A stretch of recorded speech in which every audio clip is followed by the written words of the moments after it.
Howdy, hi. It is Do Your Job Sports MLB Rundown picks and predictions for Tuesday, May 20th, 2025. We're looking at the best bets of the day. Let's get into the video. All right, first things first, we're going to recap the previous day's results. On the day, we go 4-2. That is slightly caveated by the fact the Guardians game got suspended and now will be played tomorrow as a doubleheader. Thankfully, we got refunded our bets because this was not looking good. But putting our season record long to 194 and 209. So I'm going to recap these games real quick, then we'll get into the games we got for tomorrow. Game number 1, the strategy of if it ain't broke, don't fix it. It worked. Marlins, plus 145 on the money line. Good Lord, was this a sweat. A grease monster. Marlins win the game 8-7. They started off the game with the lead with back-to-back solo shots in the bottom of the first by Jesus Sanchez and then Agustin Ramirez. Then the Cubs came back in the top of the fourth when Miguel Amaya hit a 3-run bomb. Then the Marlins came back in the bottom of the fifth. They scored 4 runs. But then the Cubs came back in the top of the sixth and they scored 4 runs. It was just back and forth the entire game. But the Marlins said, okay, we got one shot, one opportunity. Bottom of the ninth, second and third, 1 out. Bang! Jesus Sanchez triples to deep right field. They score both runs. They win the game 8-7. So we hit our plus 145 and we hit the over 8.5. We then had another grease monster. Brewers minus 120 and the over 8.5 runs. The Orioles are looking like one of the worst teams in baseball. They are 15-31. That is egregious. You could double their wins and they'd still be under 500. The Brewers win this game 5-4. They were winning the game 4-1. Then in the top of the 7th inning, the Orioles strike for 3 as Cedric Mullins homers to straightaway center field. Then in the bottom of the 8th, William Contreras singles, scoring Bryce Terang. Brewers bullpen holds it out in the top of the 9th. They win the game 5-4. We hit the minus 120. We hit the over 8.5. Our loser, Giants, minus 125 on the money line and the over of 7 runs. The Giants might be horrible. The more and more I watch them, they might just be ass. They move to 28-19 on the season. They haven't really played anyone that good recently, though. So they're down 1-0 to the Royals. They did sweep the Athletics, but the Athletics are bad. They lost a series to the Diamondbacks. They got swept by the Twins. They beat the Rockies. They lost to the Padres. They did beat the Rangers. They beat the Brewers. They just haven't played anyone. So I can't tell if they're good or not. One person who I do think is good, Chris Bubic, or Bubic. I'm going to go Bubic. He has a horrible last name. 7 innings pitched, 2 hits, and 5 strikeouts. So he doesn't strike dudes out, but he just creates such weak contact that you really don't have to be concerned with him giving up runs. This is another fantastic start for him. That lowers his ERA to 1.61. That is absurd. He's made 9 starts and he has almost a 1.5 ERA. Possible Cy Young contention here. He's at 54 innings pitched with only 10 earned. The dude is a demon. Okay, then like I said, we have one that got suspended, so this game don't count. It was Guardians plus 125 on the money line and the under of 7.5 runs. It is currently 2-1 in either the top or the bottom of the third. If I remember correctly, it's the bottom, and the Twins have someone on base.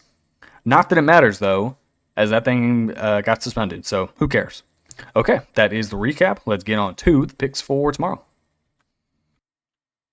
All right, game number 1, we are going to continue the if it ain't broke, don't fix it technique. Cubs, they take on the Marlins again.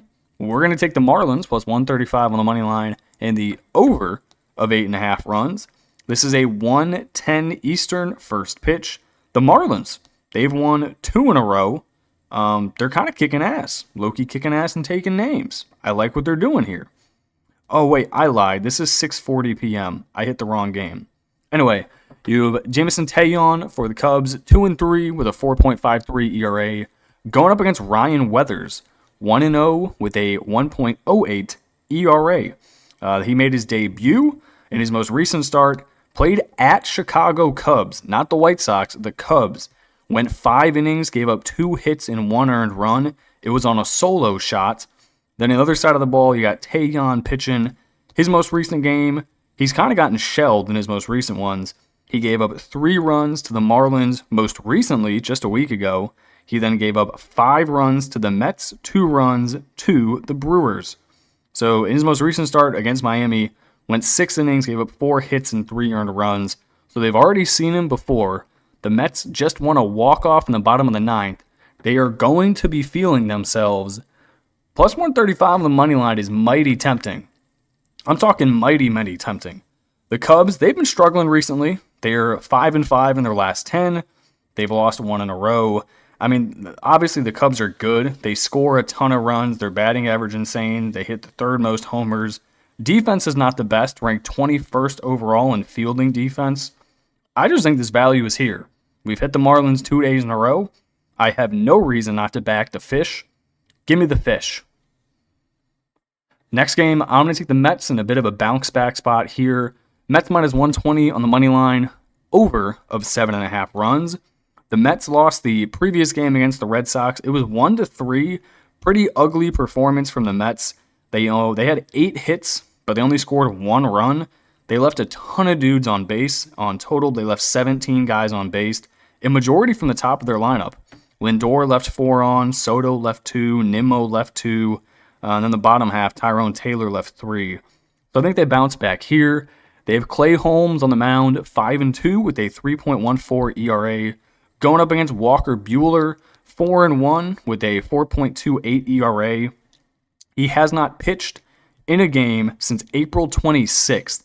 He's been out with a shoulder injury. Don't know how he's going to look in his return. I think laying minus 120 with the Mets team, who's going to be hungry and ready to hit the semi-injured recovery Walker Buehler, sounds pretty good to me. Clay Holmes, so far this season, 5-2, pitching to the tune of a 3.14 ERA. He is coming directly off of a game against Pittsburgh. That did not go very well, but prior to that, he's been pitching quite well. In his last 6 games, he has given up 1 or fewer in 4 out of those 6. The only ones he didn't, he gave up 4 to Pittsburgh in 6 innings pitched, and then he gave up 3 to the Cardinals, and he gave up 8 hits. But the Cardinals were playing well at that point. They still are. Pittsburgh's a bit of a concern, though. You should not be giving up 4 runs to Pittsburgh. They suck. But I'm going to back him here. I don't want to touch Walker Buehler at basically even money when he hasn't pitched in almost a month. So I'll stay away from him. Give me the Mets minus 120 and the over of 7.5 runs. All right, next game. This one might be a dumb bet, but I think the value is here. The Cardinals are one of the hottest teams in baseball, and yes, I understand Tarek Skubal is kind of good at throwing the ball over the plate, but plus 150 on the money line at home, it's simply too tempting, especially when you have Eric Fedde, who's another really good pitcher on the mound for the Cardinals. What this game might turn into is just a straight bullpen battle in the 8th and the 9th inning. And if you're going to give me plus 150 with the home team in a bullpen game, I think I fancy those odds pretty good. So Detroit 31-17 coming off of a loss in the first game of the series. I'm pretty sure the Cardinals smacked them. Like, they kind of fucked them up. Yep. Score of the game 1, 11-4, Cardinals win. The Cardinals are a different team recently. 8-2 in their last 10 games straight up. Not to mention they are 16-6 at home. So they're really good at home, and they've been really good recently. Tarek Skubal, I really don't have to describe how good this guy is at baseball. He is coming off of a bad start, though, against the Red Sox at home. Went 6 innings, gave up 7 hits and 5 earned. Prior to that, the dude was dealing. He gave up 1 earned, 0, 2, 0, and 0. Skubal's pretty good. I don't really have to discuss that anymore. Then for the Cardinals, you got Eric Fedde. His most recent games, he's been dealing. He went a complete game shutout against the Nationals, going 9 innings, only giving up 6 hits. Then his most recent start, he was at the Phillies, went 5 2/3, 3 hits, 0 earned. So his 2 most recent ones have been great. I'm going to back the Cardinals here. Yes, betting against the Detroit Tigers when Tarek Skubal's on the mound is probably not going to end well. But plus 150 with Eric Fettier, who has been dealing, I think that's pretty good. So give me the Cards and give me the under in this game. Final game, another disrespectful price. Will Warren is not good and should never be a minus 200 favorite ever. I don't care how bad the Rangers are. I don't care Patrick Corbin is on the mound, and historically he's gotten absolutely waxed against the Yankees. I don't give a shit. Give me the Rangers plus 155. We are trying to spike some money lines today. Patrick Corbin, normally he's horrible at baseball, and you should really never want to back him ever. But this year, he's not been awful.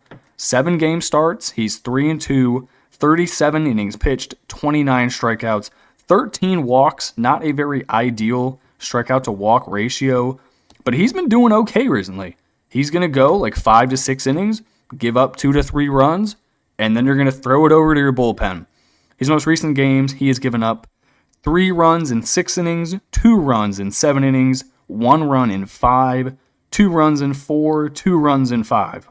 So again, he's going to go like 4, 5, 6 innings, give up anywhere from 2 to 4 runs, and then you're just going to have to go play baseball. Will Warren, I don't think this dude is very good.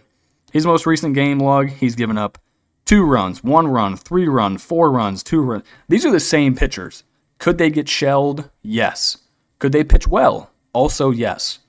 Do you want to lay minus 200 with Will Warren on the mound? I fucking don't. Not at all. Give me the Rangers plus 155 on the money line. There's also the chance the Yankees bats just aren't hot and they're not hitting it well. Now, granted, you do have to dodge some absolute piss-seeking missiles. You got Goldie, Aaron Judge. Cody Bellinger had like a 7 RBI game the other day. DJ LeMahieu's back in the lineup. Yes, he's old, but he's also pretty good. Volpe's starting to hit the ball better. Dominguez can hit for power. Yes, the Yankees are good. They should never be laying minus 200 with Will Warren on the mound. Not to mention the Yankees still don't have a bullpen. Their bullpen is one of the worst in baseball. Give me the Rangers plus 155. Give me the over 9 runs, just in case one of these pitchers does get shelled.